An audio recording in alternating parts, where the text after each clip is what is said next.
Queridos amigos e alunos, vamos lá para mais uma aula de Direito Penal, continuando aí dos crimes contra a pessoa. O artigo 133, ele nos trata aqui sobre o abandono de incapaz. E tem a seguinte redação: abandonar pessoa que está sob seu cuidado, guarda, vigilância ou autoridade, e por qualquer outro motivo, incapaz de defender-se dos riscos resultantes do abandono. Pena detenção de 6 meses a 3 anos. Parágrafo 1º. Se do abandono resulta lesão corporal de natureza grave, pena de reclusão de 1 a 5 anos. Parágrafo 2º. Se resulta morte, pena de reclusão de 4 a 12 anos. Uma causa de aumento de pena. Parágrafo 3º.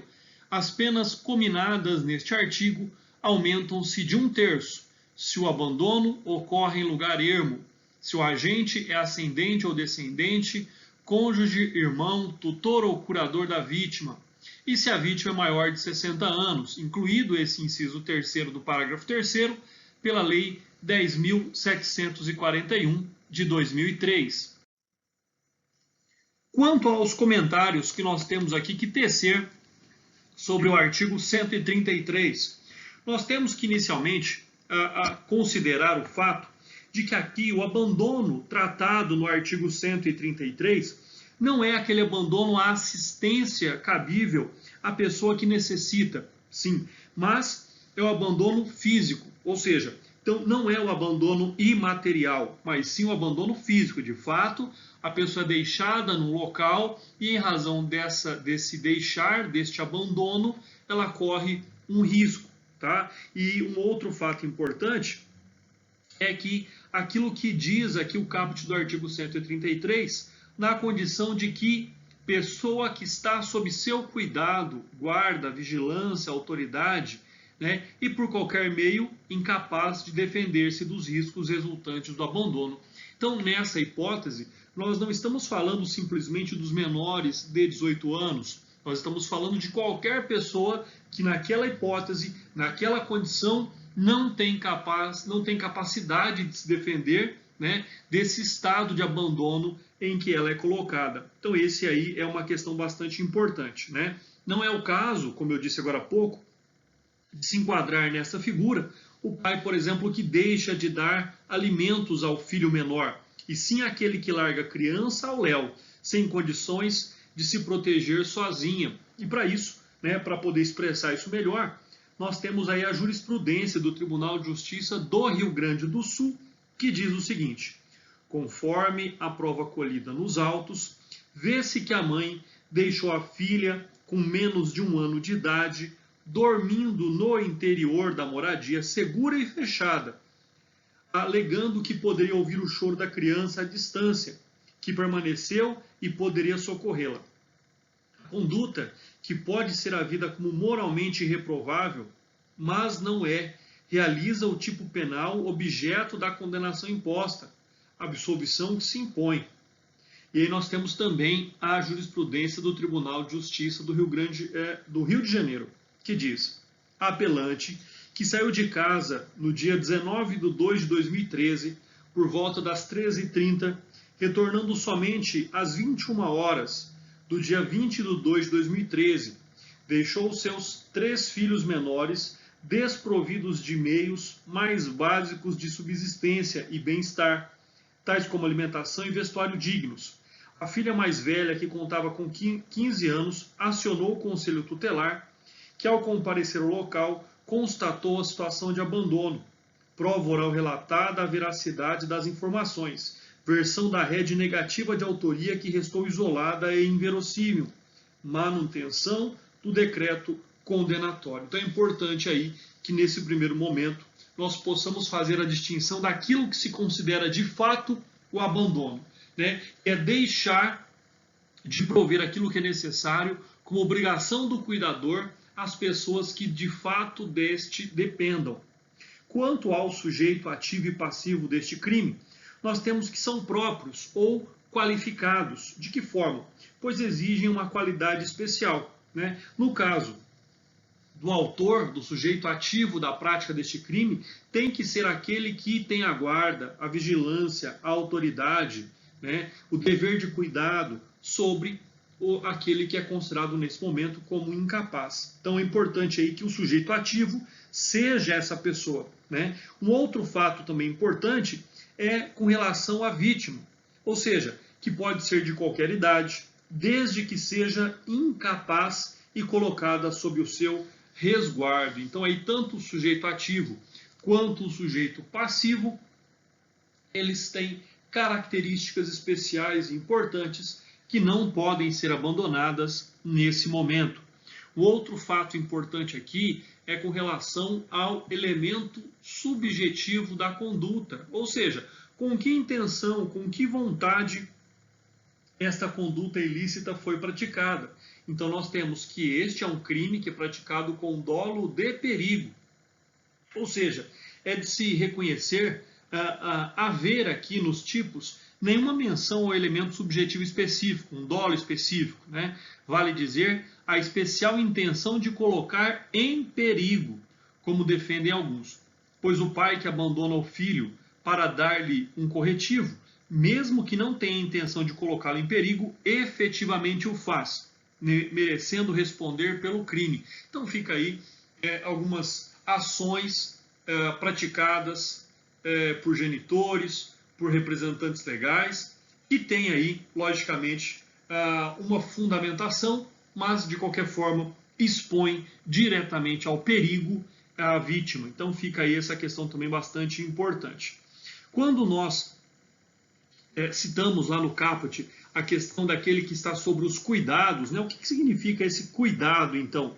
O cuidado ali, ele, como por exemplo, nós temos o fato de uma pessoa enferma, que não pode ser abandonada, pois está momentaneamente incapacitada. Assim, fazendo o agente configurado está o delito previsto nesse artigo. Então, aquele que está enfermo está sob os cuidados de alguém, se for abandonada, estará ali configurado o delito. Né? Quando nós falamos de guarda, um exemplo da guarda, por exemplo, é o filho pequeno, que não pode deixar de receber a proteção, pois seu estado de incapacidade é permanente durante a fase infantil. Então, guarda é o estado natural de cuidado que os pais têm sobre os filhos, né? Isso é uma regra, tá? Existem, logicamente, as exceções em que a guarda é transferida para pessoas que não são as genitoras daquela determinada pessoa. Nós temos ainda a vigilância, né? Qual é o exemplo da vigilância que nós temos? Por exemplo, um guia turístico que tem o dever de vigiar os turistas sob sua responsabilidade, por exemplo, num país estrangeiro, de língua e costumes totalmente estranhos, além de poder possuir estes locais de particular periculosidade. Então aí nós temos o exemplo do vigilante e da autoridade, né? A autoridade é aquilo que acontece em razão legalmente imposta sobre alguém. O exemplo que nós temos, né, por exemplo, aí, se um sargento convoca a tropa para uma missão secreta, num cenário hostil e perigoso, tem o dever de não abandonar os soldados, não conhecedores do lugar, que para ali foram exclusivamente atendendo ao seu comando. Então aí nós temos a autoridade daquele que tem a competência de expor o outro ao perigo. A incapacidade. Não se trata de um conceito jurídico, mas um conceito real. Portanto, deve-se considerar qualquer indivíduo que em determinada situação esteja incapacitado para defender-se, ainda que seja maior, física e mentalmente sadio, sem qualquer tipo de enfermidade permanente. Então nós temos aí essa questão bastante importante, esses comentários bastante relevantes aí sobre o artigo 133. Né? Uma outra questão bastante importante é aqui nós fazermos e analisarmos a classificação deste crime.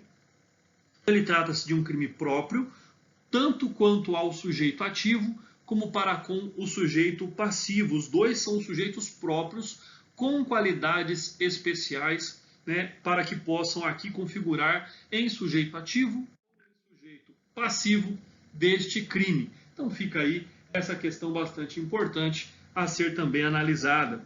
Uma outra situação é que aqui o dolo é de perigo concreto, porque de fato expõe o sujeito passivo, né, ao risco, à sua integridade física. Então o que nós temos aqui é um risco, é um perigo, um perigo concreto. Uma outra situação que nos cabe analisar, né, seria, por exemplo, aquela citada pelo Tribunal de Justiça de Minas Gerais, que diz o seguinte: para a configuração do delito previsto no artigo 133 do Código Penal, exige-se a demonstração de perigo concreto a que foram expostos os ofendidos, o que restou evidenciado no caso em tela. Não se exige, porém, para a configuração do tipo, o dolo específico de colocar o incapaz em perigo, bastando que a conduta de abandonar a vítima sem condições de se defender dos riscos causados pelo desamparo. Então percebam, o que nós temos aqui é que o perigo deve ser concreto, né, mesmo que o dolo não necessite ser específico de causar um dano ao indivíduo. Então nós temos também essa consideração bastante importante. Cabe lembrar ainda que este é um crime de forma livre, ou seja, é um crime que não exige uma forma específica dele ser praticado. Existem N formas de se colocar alguém em perigo. Então fica aí também essa consideração bastante importante, né? Há que se falar ainda que este é um crime comissivo ou omissivo, tanto faz. Ele tanto pode ser praticado agindo, deixando a pessoa num determinado local, como também deixando de fazer aquilo que a lei obriga, que a lei exige. Então ele tanto cabe na forma comissiva, quanto também na forma omissiva. E este é um crime também instantâneo, ou seja, não se prolonga no tempo, dado o fato, dada a razão, que no momento exato da exposição a um perigo concreto, o crime então já estaria consumado, já estaria considerado, né? Alguns autores tratam aqui que este delito seria um crime instantâneo de efeitos permanentes, né? Ou seja, que essa instantaneidade ela continuaria enquanto a pessoa ainda estivesse exposta ao perigo concreto. Então fica aí também essa consideração bastante importante, que esse instantâneo pode ser considerado, não está errado dizer que ele é um crime instantâneo de efeitos permanentes, porque ele se consuma no exato momento do abandono, pela exposição de um perigo concreto, e logicamente os seus efeitos se produzirão enquanto a pessoa estiver ali, né, ao desamparo, né, à exposição deste perigo. Da mesma forma, ele é um crime unissubjetivo, não exige a participação de mais de um indivíduo para a prática do seu ato, bem como ele é um crime plurissubsistente, na qual um único ato não seria capaz, né, de expor a pessoa a esse risco. Então, na verdade, é uma sequência de atos na busca de um fim, né? O outro fato bastante importante que nós devemos considerar é que este crime admite tentativa somente na forma comissiva, tá?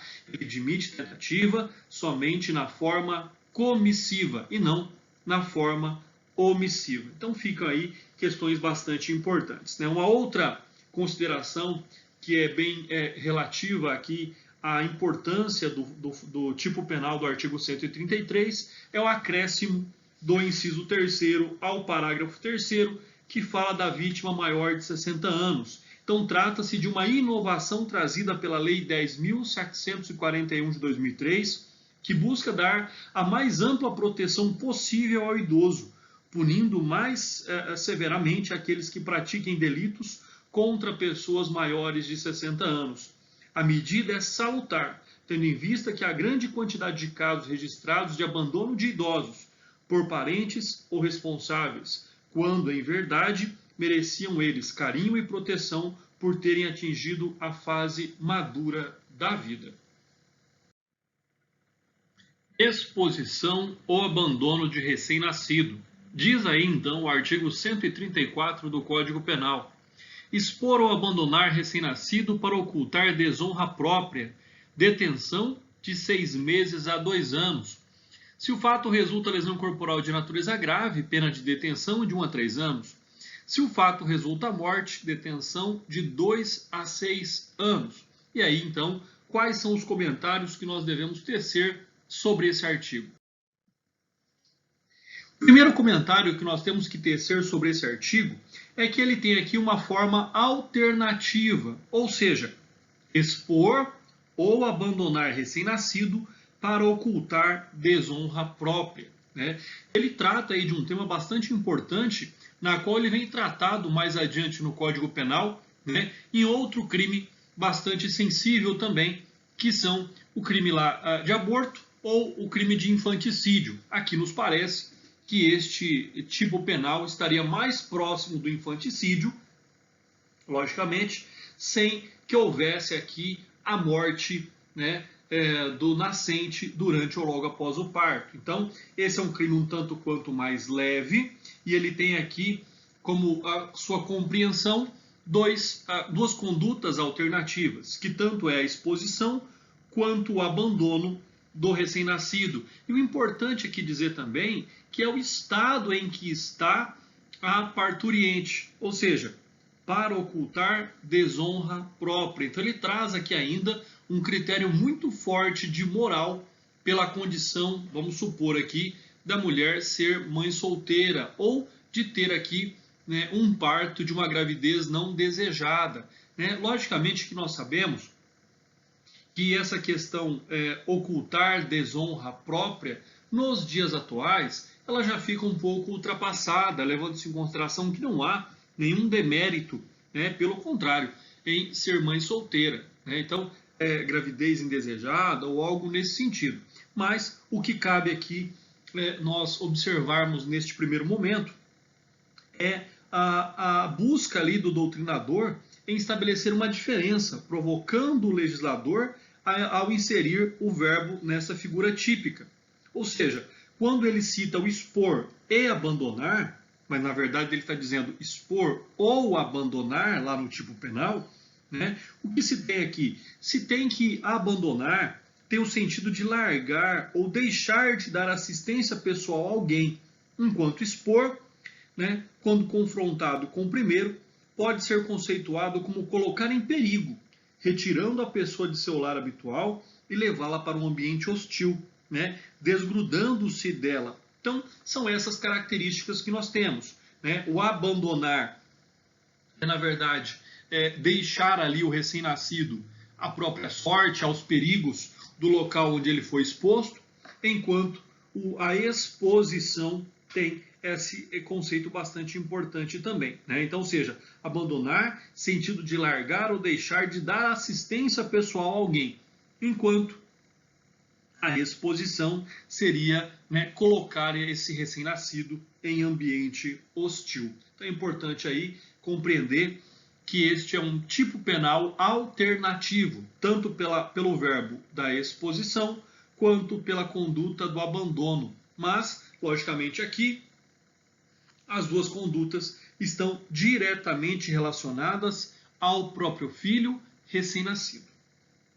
Uma outra questão bastante importante é que este também se trata de um crime próprio, em que somente a mãe, né, pode ali praticar essa conduta e, logicamente, que o sujeito passivo também é a vítima deste crime. Então, o sujeito passivo somente pode ser o próprio filho na prática dessa conduta, né? E, logicamente, você pode se perguntar, mas e o pai dessa criança não pode concorrer para este crime? É claro que pode, de forma excepcional, tá? Então, o sujeito ativo é a mãe, de forma excepcional pode ser considerado o pai, como aquele que vai expor ou abandonar o recém-nascido, e, logicamente, a vítima só pode ser o filho recém-nascido, né? É importante ainda nós considerarmos aquilo que eu já disse agora há pouco, no tocante a ocultar desonra própria, que é aí normativo, isto é, compõe um tipo aberto,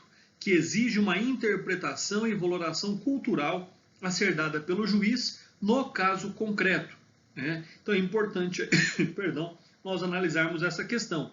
Não se deve sustentar, segundo pensamos, que somente a mãe tenha concebido ilicitamente uma criança pode ser autora deste crime, mas toda mulher, né, conforme os costumes do lugar onde habita, em que tenha gerado um filho em circunstâncias irregulares para os padrões locais, né, também pode ser autora deste crime.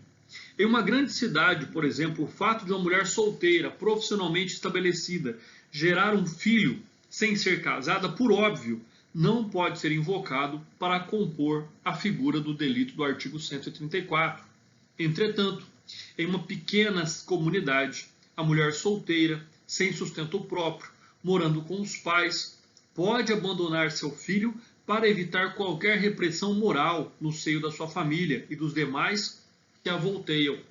Embora de difícil configuração nos tempos atuais, é possível que em uma sociedade extremamente conservadora, o pai resolva abandonar o recém-nascido para ocultar a desonra de tê-lo gerado sem os laços do matrimônio ou por conta de um adultério. Não aceitamos, no entanto, a inclusão de parentes próximos do recém-nascido como agentes do delito, pois se trata de desonra própria. E se a desonra é própria, ela está ali inerentemente ligada à mãe, excepcionalmente ligada ao pai, que somente é concernente aos pais, então. Sob prisma diverso, há de se empregar interpretação extensiva quanto à expressão desonra própria para beneficiar a mãe que abandone o recém-nascido em virtude de causas emocionais diferentes, como a impossibilidade econômica de criar um filho ou por ser pessoa viciada em drogas. Então, aqui, quando se fala em desonra própria, nós temos, logicamente, que buscar aí também uma compreensão de que esta mulher está num momento emocional bastante importante. Ou seja, é aquela mulher que está naquele momento fronteiriço do pensamento que a coloca numa condição que pode ser interpretada pela justiça como uma semi-imputável. Ou seja, aquela condição da pessoa que não está totalmente apta mentalmente com relação aos seus atos, com relação à sua conduta, mas também não é considerada uma pessoa totalmente incapaz de responder pelos seus atos. Então nós podemos dizer que essa mulher aqui, em tese, seria uma semi-imputável, por isso que a pena, no seu conceito básico, ela é tão pequena, uma pena de detenção de 6 meses a 2 anos. Logicamente que aí as consequências desse abandono, dessa exposição, fazem com que a pena seja aumentada. No caso do parágrafo 1º, que pode gerar uma lesão corporal de natureza grave à criança, e a pena passa de detenção de 1 a 3 anos, logicamente, se resulta a morte, nós temos uma detenção de 2 a 6 anos, mas mesmo assim, nós não ultrapassamos aqui o regime semiaberto de cumprimento da pena. Então, fica aí essa questão bastante importante a ser considerada também. No tocante ainda ao elemento subjetivo da conduta, ou seja, com que intenção pratica esse ato a mãe ou o pai desta criança, nós estamos aí então diante de um dolo de perigo. E esse perigo também, assim como o artigo anterior, tem que ser um perigo concreto, Ou seja, então, a finalidade aqui da prática da conduta que se exige para ocultar desonra própria é o elemento subjetivo do tipo específico, ou seja, dolo específico para a doutrina tradicional. Uma outra questão importante é o conceito de recém-nascido. Então, até quanto tempo nós podemos considerar que a pessoa é um recém-nascido?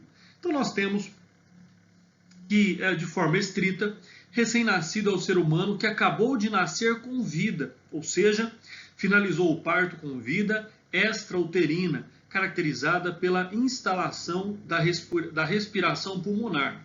Entretanto, o alcance desse tipo penal seria muito estreito, caso se aceitasse somente a figura da vítima que terminou de ser expulsa com vida do útero materno. Sabe-se que nos primeiros dias ainda se pode considerar uma criança como recém-nascida, de forma que preferimos esse critério, ainda que vago, mas a ser analisado concretamente pelo magistrado como forma de proteção integral e extensiva à criança recém-nascida.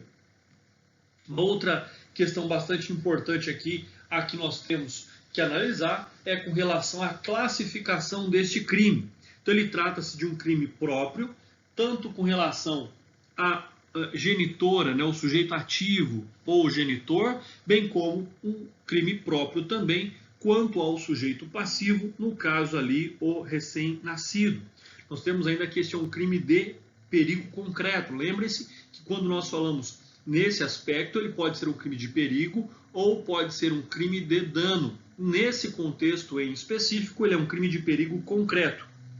Embora o tipo penal não faça expressa referência à sua existência, nós temos que concluir que, da análise do núcleo do tipo expor e abandonar, que requerem, de alguma forma, surgimento de uma situação diversa da anterior, isto é, o nascimento do perigo, de forma livre.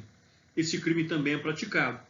Além disso, ele é um crime que pode ser praticado tanto de forma comissiva quanto omissiva. Ele é muito semelhante ao artigo anterior, tanto é que ele aqui também é um crime instantâneo de efeitos permanentes, ou seja, ele se consuma instantaneamente com o abandono ou a exposição ao perigo do recém-nascido, e logicamente ali ele já estaria consumado, e permanente, porque ele continuará acontecendo até que cesse este perigo de exposição ou de abandono.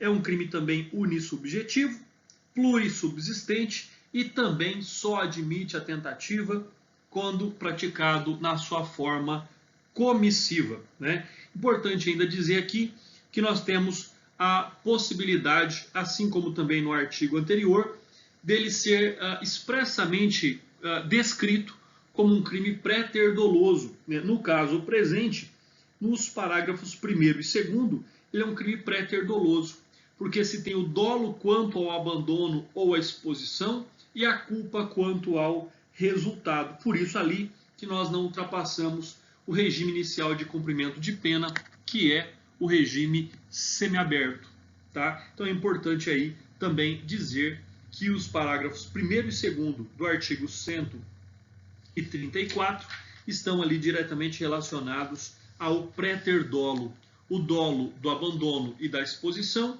e a culpa quanto ao resultado, seja a lesão corporal de natureza grave, seja até mesmo ali a morte. Diz aí o artigo 135 do Código Penal, omissão de socorro. Deixar de prestar assistência quando possível fazê-lo sem risco pessoal, a criança abandonada ou extraviada, ou a pessoa inválida ou ferida, ao desamparo ou em grave e iminente perigo, ou não pedir, nesses casos, socorro da autoridade pública. Pena de detenção de 1 a 6 meses ou multa. Parágrafo único. A pena é aumentada de metade se da omissão resulta lesão corporal de natureza grave e triplicada se resulta morte. Então nós temos aí muitos comentários a tecer quanto ao artigo 135 do Código Penal. Inicialmente, nós temos aqui que comentar sobre o sujeito ativo e o sujeito passivo deste crime. E na leitura do caput e do parágrafo único deste artigo, não nos dá nenhuma ingerência ali a buscar qualquer tipo de particularidade quanto aos sujeitos envolvidos neste crime.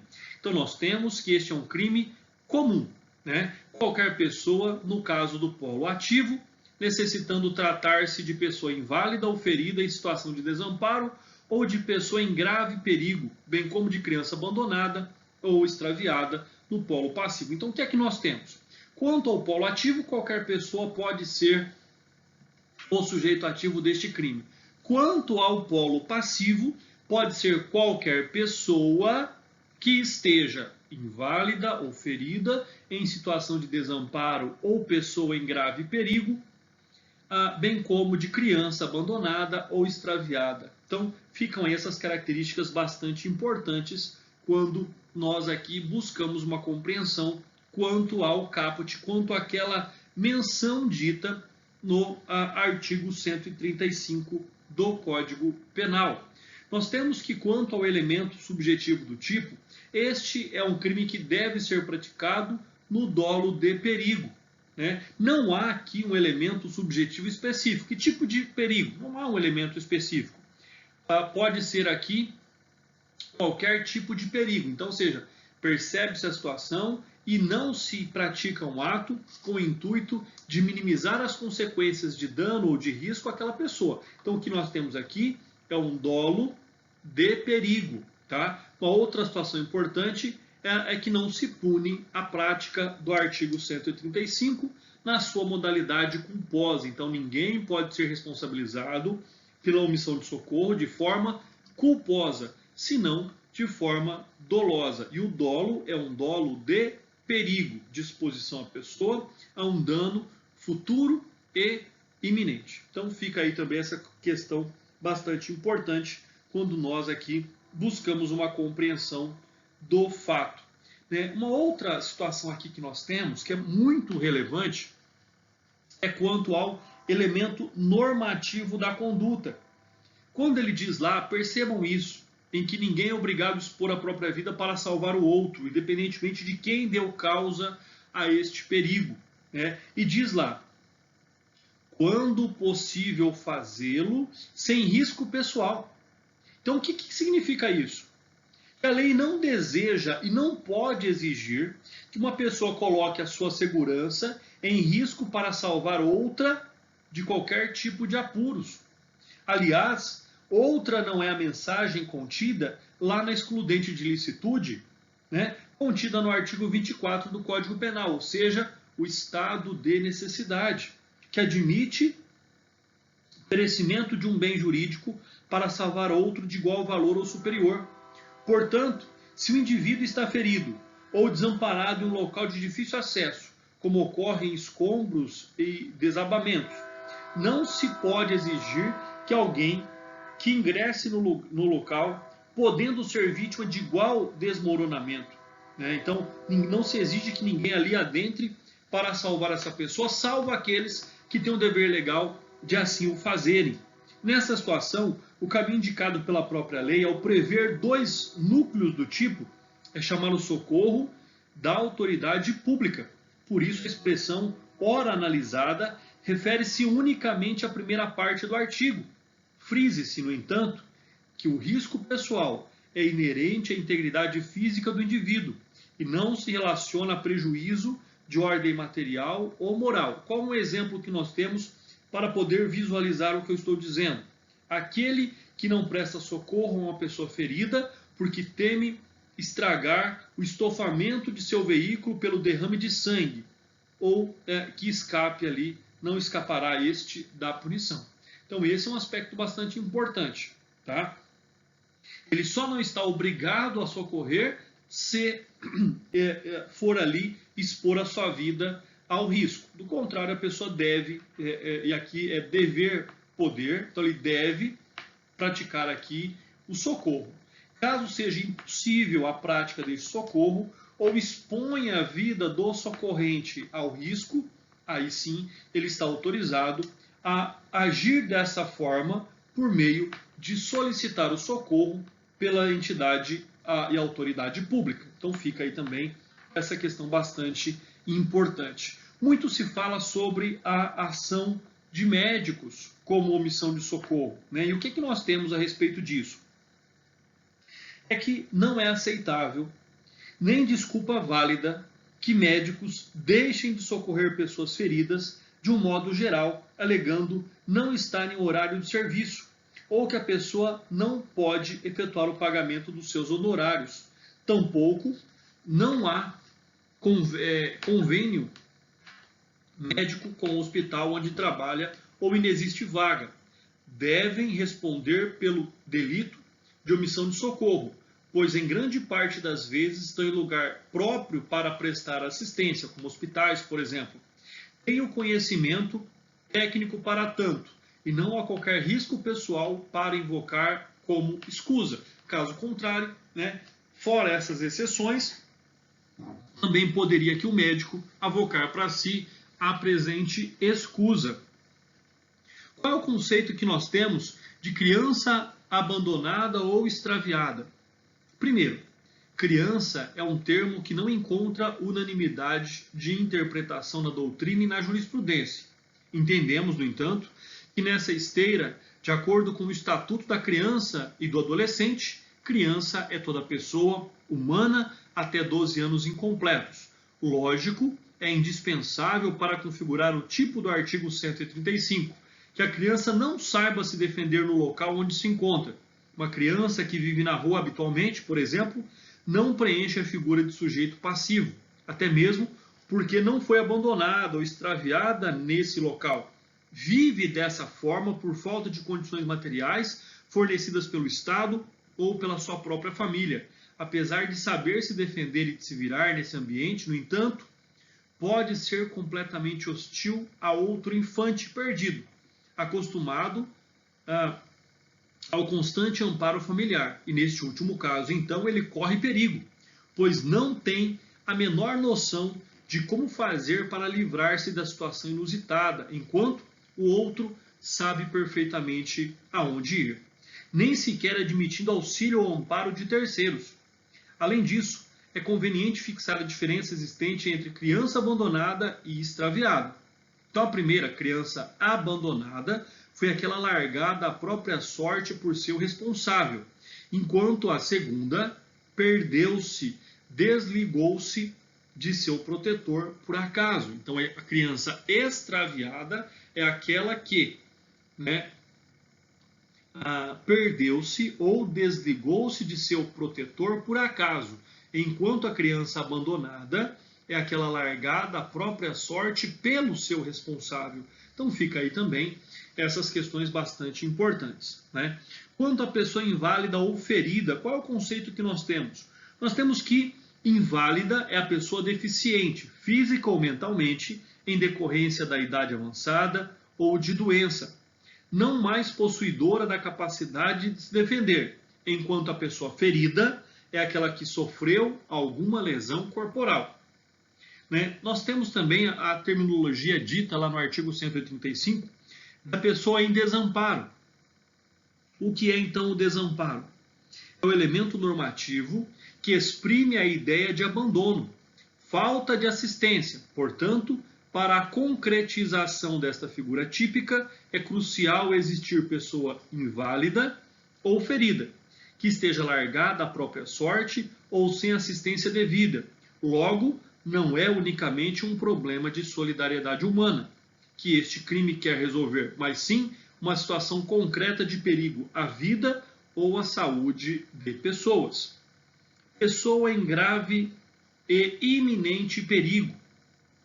O que nós temos aqui, na verdade, é algo que nós já comentamos lá a respeito do artigo 132, mas vamos voltar a dizer, Ou seja, o que significa que essa expressão perigo iminente é, na verdade, o perigo interessante aos delitos previstos neste capítulo, que é o atual. Vale dizer, então, que coloca a vítima em risco iminente de dano. Perigo iminente é uma situação obscura, impalpável, incompatível com a segurança almejada pelo tipo penal. Portanto, é de se sustentar, neste caso, que é preciso que qualquer pessoa, mesmo saudável, física e mentalmente, esteja correndo um risco iminente e sério à sua vida ou à sua saúde. Uma pessoa que corte superficialmente o dedo, ainda que esteja ferida e em perigo, até que promova o devido curativo, não pode ser sujeito passivo deste delito, pois o risco iminente de dano que está correndo é mínimo, ou seja, é um risco de dano leve. De outra parte, um indivíduo que se coloca na linha do trem, desmaiado, pretendendo matar-se, está em grave e atual perigo, merecendo o amparo de terceiros.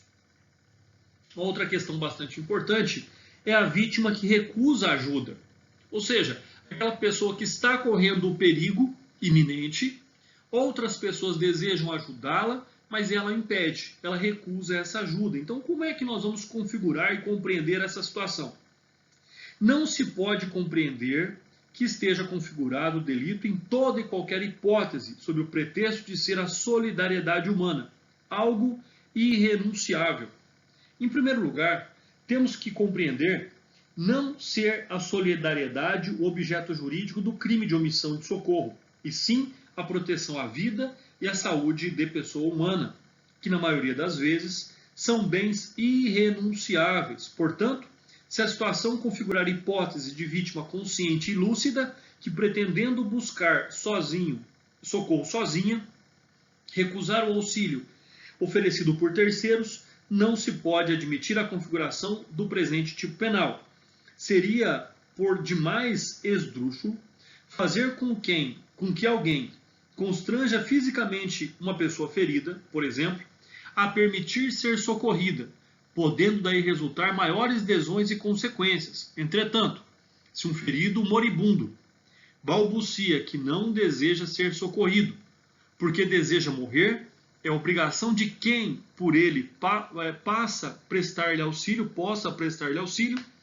tendo em vista que a vida é um bem irrenunciável e está aí nítido o perigo. Então, ficam aí duas questões bastante importantes também. Quando a vítima conscientemente recusa aquela ajuda porque ela pretende outro tipo de ajuda, e a vítima que está numa semi-consciência ou inconsciente, que acaba ali recusando ajuda porque deseja morrer. Então, essa recusa não é aceitável de forma concreta. Vítima morta. Logicamente que não há omissão de socorro quando a vítima estiver morta, porque não há mais o que socorrer, né? E aí, no caso, se trataria de um crime impossível, nos termos do artigo 17 do Código Penal. Agora, a quem deva existir o socorro? De que modo? Mesmo a quem morreu, pois pode haver dúvida quanto ao falecimento.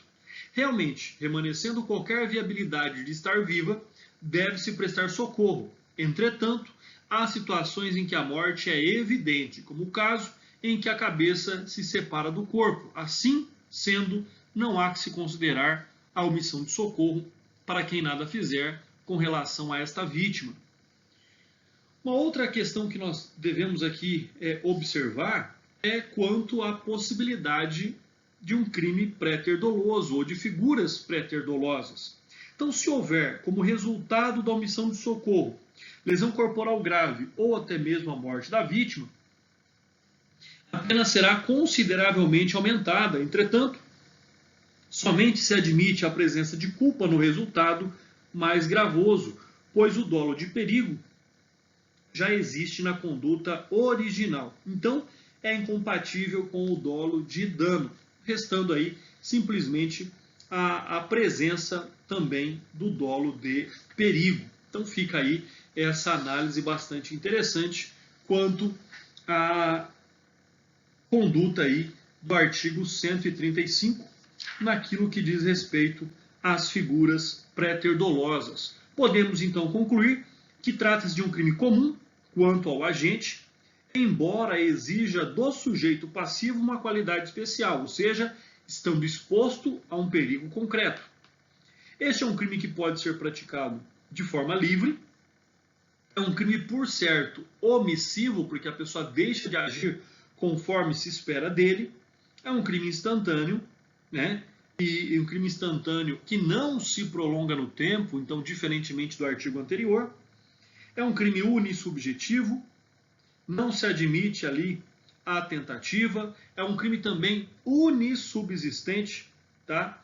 E por isso que não se admite tentativa. Ou se omite, ou não se omite. Então, um crime unissubjetivo, não exige a participação de mais de um indivíduo.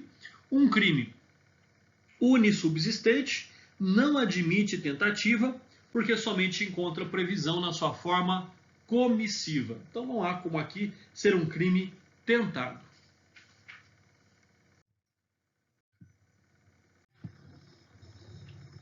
O artigo 135-A do Código Penal trata do condicionamento de atendimento médico hospitalar emergencial. Então, diz aí o caput do artigo 135-A: exigir cheque caução, nota promissória ou qualquer garantia, bem como o preenchimento prévio de formulários administrativos como condição para o atendimento médico hospitalar emergencial. Pena de detenção de 3 meses a 1 ano e multa. Parágrafo único. A pena é aumentada até o dobro se da negativa de atendimento resulta lesão corporal de natureza grave, e até o triplo se resulta morte. Então percebam aí algumas características importantes a serem consideradas em comentários ao artigo 135-A do Código Penal. Nós temos inicialmente que analisar aí o núcleo do tipo penal. Ou seja, exigir significa pedir de modo autoritário ou demandar algo de maneira intimidativa. O objeto da exigência é um título de crédito, como o cheque ou uma nota promissória, com liquidez imediata ou outra garantia similar, seja ali um depósito em dinheiro, por exemplo. Além disso, concomitantemente, ordena-se o preenchimento de formulário administrativo, seja cadastro, ficha, prontuário, de maneira prévia, antes de qualquer outra providência. Ambas as demandas, garantia mais formulário, constituem as condições para que o atendimento médico hospitalar emergencial. Então percebam aí que também nós estamos falando de um atendimento não de urgência, não eletivo, mas um atendimento emergencial, imediato. Criou-se então uma modalidade específica de omissão de socorro, consistente em deixar de atender o paciente em situação de emergência, porque alguma providência burocrática não se perfaz ou em virtude de falta de garantia de pagamento da conta hospitalar ou dos honorários médicos. A nova figura típica é atentatória ao princípio da intervenção mínima. Em primeiro lugar, a omissão de socorro seria mais do que suficiente para atingir situação como a descrita no artigo 135-A. Se o médico ou outro profissional de saúde recusar-se a atender pessoa inválida ou ferida, que se encontra desamparada ou em grave iminente perigo, no caso a emergência, pouco importando a razão burocrática, configura-se omissão de socorro. Agora, em segundo lugar, o Estado poderia simplesmente instituir uma multa elevada para o hospital e, porventura, para o médico ou para outro profissional de saúde, em caso de não atendimento com o preenchimento prévio de formulários administrativos e assim por diante. Resolveria sem menor dúvida. Em terceiro, cria-se uma infração de menor potencial ofensivo que dará margem à transação e ao pagamento de ínfima multa ou de prestação alternativa branda. Em quarto lugar, transformar o ambiente hospitalar em um caso de polícia não ajudará nem o paciente nem os médicos. E aí nós temos que argumentar. Se caso houver a exigência indevida de garantia de formulário, numa terrível situação emergencial, pretende-se chamar a polícia para lavrar um flagrante? Em relação a quem? Haveria um nítido jogo de empurra e ninguém assumirá individualmente a negativa quanto ao atendimento. Aliás, nem prisão pode haver, mas o mero preenchimento de um termo circunstanciado. A inserção dessa emergência no âmbito criminal não proporcionará o cuidado médico fundamental ao ferido ou lesionado. Diante disso, muito mais efetiva a imposição de uma multa e a tomada de medidas administrativas para punir o médico ou mesmo a empresa hospitalar. O que nós então percebemos na análise do artigo 135-A, na verdade o que existe aqui é a flagrante condição do Estado em não conseguir e não prover, né, o atendimento público médico hospitalar, lá nos termos do artigo 196 ao 200 da Constituição Federal, a saúde ampla e restrita, universal a todos, de forma igualitária. E aí ela faz, então, com que as empresas privadas assumam essa responsabilidade, não tendo uma obrigação contratual e não tendo garantias na prestação do serviço. Então, essa é a análise que se faz sobre o núcleo do tipo, né? Quanto ao sujeito ativo desta conduta, é o funcionário do hospital ou profissional da saúde encarregado do atendimento emergencial. E quanto ao sujeito passivo, é qualquer outra pessoa, independentemente de ter um plano de saúde, independentemente de ter um vínculo contratual ou até mesmo condições financeiras de arcar com aquele atendimento. Quanto à busca da compreensão, então, desse crime, na verdade, o que nós temos aqui é a correta a aplicação de benefícios penais. Trata-se de uma infração de menor potencial ofensivo, comportando transação penal e, em caso de condenação, admite a substituição da pena privativa de liberdade por pena restritiva de direitos ou simplesmente pela pena de multa, bem como aqui cabe a aplicação do sursis.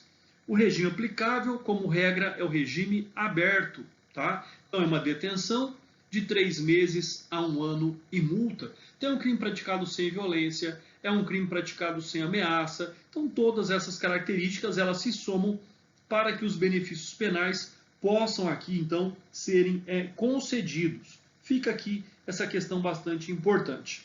Mas também existe, por outro lado, a questão aqui do crime qualificado pelo resultado, seja lá pela lesão corporal ou seja pelo resultado morte, onde a pena pode ser dobrada ou até triplicada com o resultado morte. Então, essa é uma questão aí bastante importante também, que se faz necessário.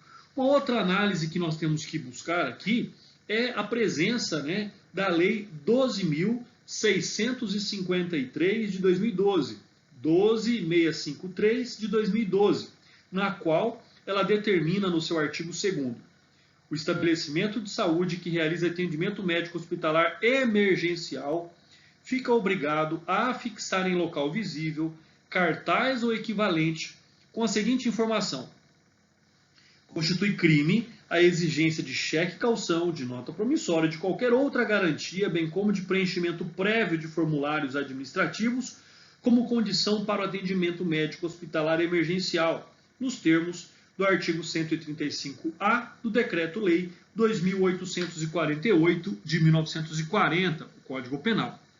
Se a moda pegar, teremos avisos de crimes em diversos outros locais, em supermercados, por exemplo, várias placas indicativas dos delitos contra o consumidor, em clínicas e consultórios, a placa indicativa do crime de aborto, em farmácias, o indicativo do delito de falsificação de remédios, em lan houses, a placa apontando os crimes de violação de direito autoral, de programas de computador e assim por diante. Nesse ritmo, caminhamos a largos passos, cada vez mais, para um campo do direito penal puramente simbólico, quando a ameaça de punição passa a ser um real objetivo da norma, uma ilogicidade frondosa e afrontosa. Então ficam aí critérios bastante importantes, das quais nós temos que compreender a presença do artigo 135-A no Código Penal. Então, existem muitas críticas à presença do artigo 135-A, as quais, por exemplo, o caso em que a pessoa, estando doente, ou num caso real de emergência, os familiares, ao invés de levar essa pessoa para uma UBS, vão levar essa pessoa para um hospital particular, reconhecido e extremamente caro. E aí? E esse hospital particular, então, deixará de atender? Cometerá e será responsabilizado pela prática do crime do artigo 135-A? Então ficam aí essas reflexões quanto ao artigo 135-A do Código Penal, que trata do condicionamento de atendimento médico hospitalar emergencial. Artigo 136 do Código Penal trata de maus tratos, expor a perigo a vida ou a saúde de pessoa sob sua autoridade, guarda ou vigilância, para fim de educação, ensino, tratamento ou custódia, quer privando-a de alimentação ou cuidados indispensáveis, quer sujeitando-a a trabalho excessivo ou inadequado, quer abusando de meios de correção ou de disciplina. Pena, detenção de 2 meses a 1 ano ou multa. Parágrafo 1º. Se do fato resulta lesão corporal de natureza grave, pena de reclusão de 1 a 4 anos. Parágrafo 2º. Se resulta morte, pena de reclusão de 4 a 12 anos. Parágrafo 3º. Aumenta-se a pena de 1/3 se o crime é praticado contra a pessoa menor de 14 anos. Fica aí, então, o parágrafo 3º acrescido, em razão do Estatuto da Criança e Adolescente, Lei 8.069/90. E aí, então, nossos comentários quanto ao artigo 136 do Código Penal. Inicialmente, nós temos que compreender aqui que o artigo 136 ele trata da exposição, e nesse contexto significa colocar em risco, sujeitar alguém a uma situação que inspira cuidado, sob pena de sofrer um mal. A despeito de existir um único verbo no preceito descritivo, o tipo é misto alternativo, ou seja, o agente pode praticar uma única conduta, expor a perigo a vida ou a saúde da vítima, privando-a de alimentação, ou de várias outras situações nas quais ele se encontra ali também protegido e alicerçado. Um outro fato importante também é traduzido aqui pela leitura da jurisprudência do Tribunal de Justiça do Rio Grande do Sul, que diz: a existência e a autoria do delito de maus tratos praticado pela acusada contra seu filho estão demonstradas pelo conjunto probatório. Correção e disciplina devem ser aplicadas com sabedoria, paciência e persistência, com o propósito de aperfeiçoamento, especialmente em relação à criança de tenra idade. Disciplinar significa ter presente, a noção de mestre em relação ao discípulo. Disciplinar significa ter presente a noção de mestre em relação ao discípulo. Vocábulos com a mesma raiz etimológica, representando instrução, educação e treinamento, envolvendo a modelagem total do caráter da criança, encorajando o bom comportamento. Correção, por sua vez, significa fazer voltar para o alvo, fazer retornar o caminho. Sentença mantida. Registra-se, no entanto, que o pagamento da multa aplicada impedirá o registro da condenação no rol dos culpados, de acordo com o parágrafo único do artigo 84 da Lei 9.099/95. Então, sentença condenatória mantida. Então, fica aí a análise do tipo penal do artigo 136 do Código Penal. Quanto ao sujeito ativo e passivo, ambos são sujeitos qualificados. Então, não é um crime comum, já que o agente necessita ser pessoa responsável por outra, que é mantida sob sua autoridade, guarda ou vigilância, de acordo com a própria lei. No tocante aqui, nós podemos dizer, não pode, por exemplo, ser a esposa, pois o marido não é pessoa que tenha sob sua autoridade, guarda ou vigilância, como no passado já foi. Tá? Entretanto, se ela for submetida a maus tratos, pode configurar o crime do artigo 132 do presente Código. Conceito de educação. Trata-se de processo de desenvolvimento intelectual, moral e físico do ser humano, permitindo-lhe melhor integração social e aperfeiçoamento individual. Exemplo, a relação estabelecida entre o tutor e o tutelado. Conceito de ensino. A transmissão do conhecimento indispensável ao processo educacional. E aqui é a relação estabelecida entre professor e aluno. Conceito de tratamento. Processo de cura de enfermidade. E nos termos da doutrina da Hungria, abrange também o fato continuado de prover a subsistência de uma pessoa, o que está de acordo com o espírito também deste artigo. Conceito de custódia. Significa dar proteção a algo ou a alguém. Envolve, na precisa lição também do mestre Hungria, a detenção de uma pessoa para fim autorizado em lei. Então, a detenção de uma pessoa para fim autorizado em lei. Então, a pessoa está custodiada, ela está sob a tutela do Estado. Uma outra questão também importante é que este crime somente poderá ser praticado se houver dolo direto ou eventual. Se houver dolo direto ou eventual. Embora o tipo penal exija especificamente uma finalidade implícita, que é a vontade consciente de maltratar o sujeito passivo de modo a expor-lhe a perigo de vida ou a redução da sua saúde. Então fica aí também essa consideração bastante importante. Privação de alimentação ou dos cuidados indispensáveis. Privar significa destituir, desapossar e retirar. Por isso, espera-se que a vítima deste delito tenha direito à alimentação para que possa dela ser privada. No mesmo sentido, cuidados indispensáveis são aqueles necessários para o bom desenvolvimento de quem está sendo educado, tratado ou custodiado por alguém. Tem a vítima direito de ser tratada com zelo e dedicação. Na interpretação dessas situações, é preciso cautela e bom senso, pois somente o caso concreto irá delinear se a privação imposta de alimentação ou de cuidados indispensáveis colocou em perigo o ofendido. Um pai que deixe o filho desordeiro à mesa das refeições sem almoço ou jantar, para que possa emendar-se, estará privando o descendente do seu direito de alimentação, mas tal circunstância fará parte do exercício regular do direito como meio de correção. Entretanto, caso haja dessa maneira reiteradas vezes até debilitar a saúde do filho, estará indiciando no tipo penal. Por outro lado, em exemplo, se possa dizer, a mãe que para aplicar um corretivo ao filho mal educado, porém doente, priva-o do remédio prescrito pelo médico, poderá numa única conduta expor sua vida ou sua saúde a perigo. Não se exige nessas figuras habitualidade, mas apenas a demonstração da situação real que houve um perigo efetivo para a vítima e, por vezes, a privação da alimentação para configurar o tipo penal pode exigir certa habitualidade, noutras não. Né? Um preso debilitado que tem uma refeição negada pelo carcereiro, como medida punitiva, pode sofrer um risco imediato à sua saúde. Então são questões aqui que a nós cabe uma análise bastante profunda.